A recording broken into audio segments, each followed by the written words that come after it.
A week of rest in Tobermory with visits from Sharon's family members was ideal, including the troubadour Mark and his girlfriend Julie.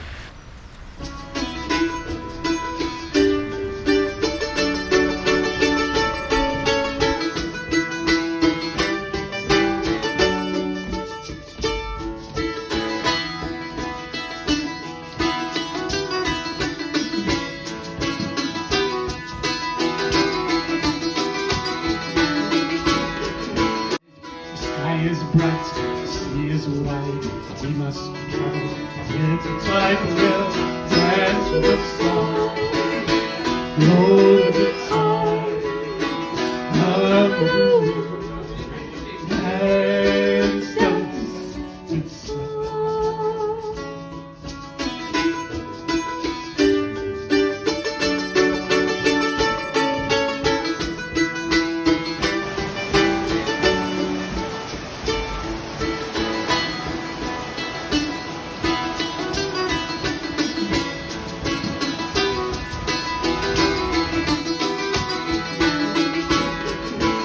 The way is long, very, very long, we must journey with the sun. The way is long, very, very long, we must journey with the sun. We'll dance with the sun, roll with the tide, love with the wind, dance, dance with the sun. So Mark and I are in Loch Nadroma Budi, which is a tiny little loch just off Loch Sunnart, north of Tobermory, north-east of Tobermory. And here's Mark, who is busily trying to fish us some lunch, but I think it's going to have to be a sandwich. Just look at that for Scottish scenery. Spectacular and so calm. Then at about 11 o'clock at night there was pattering of footsteps over the decks of the boat, and when I went to investigate I discovered an otter had decided that the mooring ropes were ideal for scratching from some particularly troublesome itches. What a view.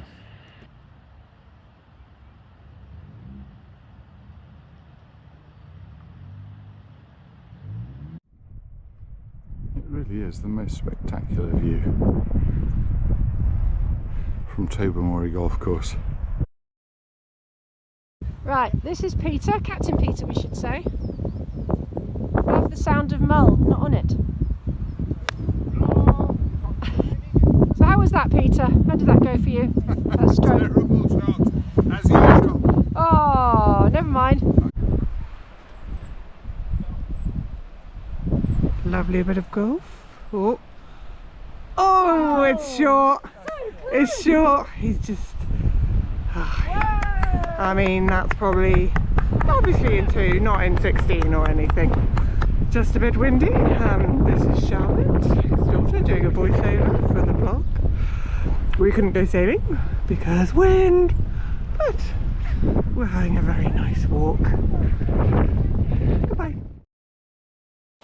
Well, then was the arrival of 2 new members of crew in Tim and Lucy Evans, and we started off in the famous Cafe Fish, where we were kicked out for our puddings because you just get a sitting of 1 hour and 55 minutes.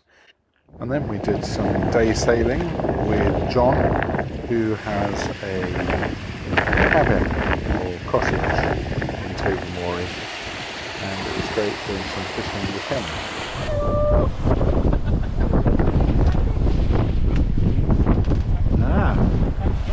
Yeah, well, we're on starboard tack, so he has to go behind us.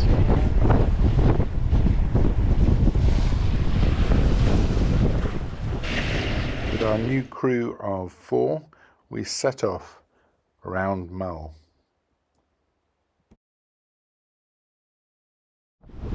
So behind Charlotte is the island of Tyree, and then to the right, Cole, followed by Lucy, followed by Tim, who's for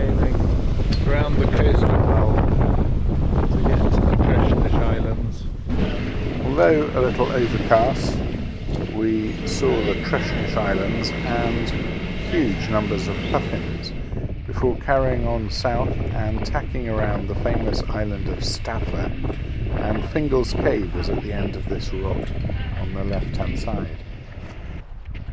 From there we sailed up a small estuary and enjoyed a lovely night at anchor.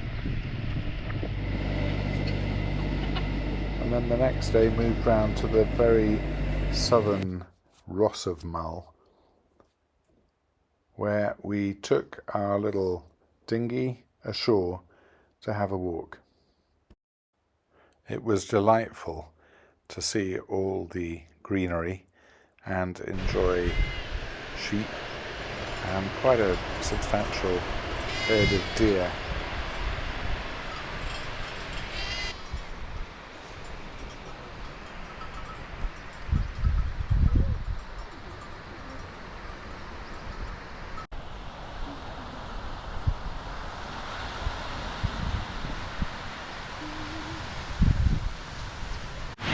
And then it was time to get the dinghy back to the boat.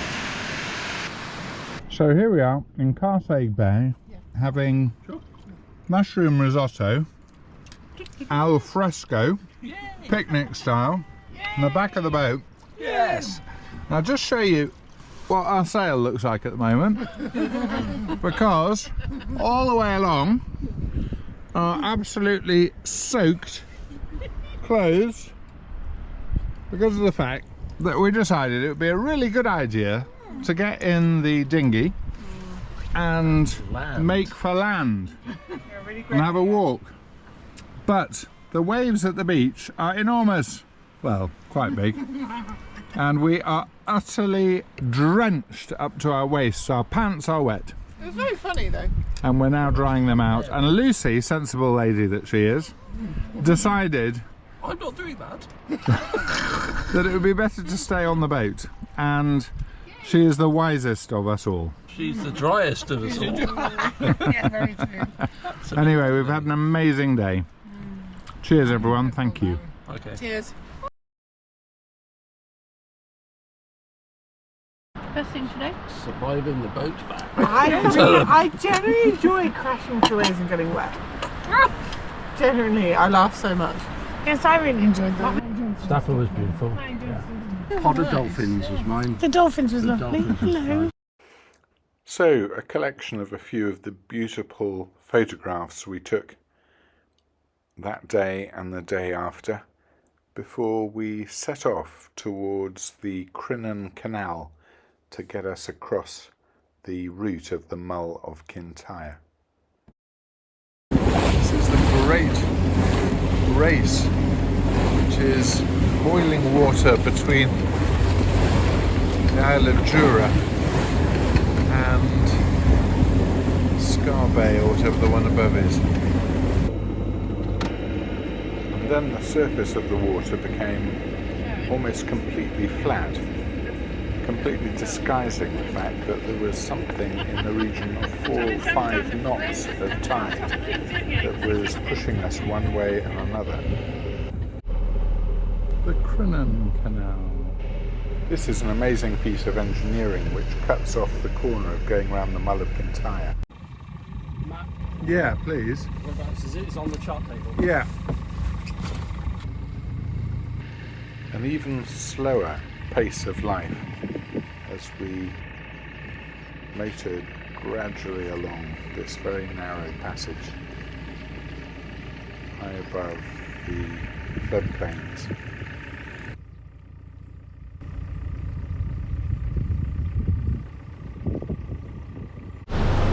I have to say, these canal locks, which we have here on the Crinan Canal, are an awful effort and a lot of hassle and a lot of stress.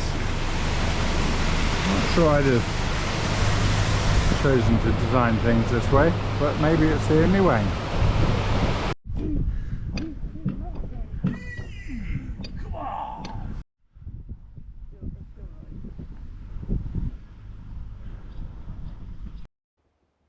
The reflections in the water were quite extraordinary. And then I'm afraid I rather run out of footage and video. We stayed the night on the north of the Isle of Arran. Tim caught 5 pollock with 1 cast, which made an excellent breakfast before we went on to Troon, our destination.